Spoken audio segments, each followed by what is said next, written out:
Hi everybody, let's talk about how to use Binance Dollar Cost Average feature.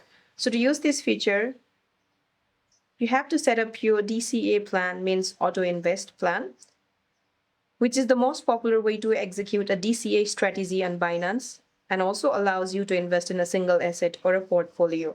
So to access this feature, open your Binance app. Now, once you open it, tap on More at the top right corner of your screen. Once you tap on More, select Auto Invest and then choose whether you want to create a single token plan or a portfolio plan. Now choose the cryptocurrency you want to accumulate, such as Bitcoin or Ethereum. Now define your parameters. Enter how much you want to invest per cycle. Set how often you want to buy hourly, daily, weekly, bi-weekly, or monthly. Pick the exact day and time your order will trigger. Now select which wallet your funds will be deducted from. And then review your plan details, accept the terms and conditions, and then tap confirm. So that's it for this video, guys. I hope this video helped you. See you in my next one.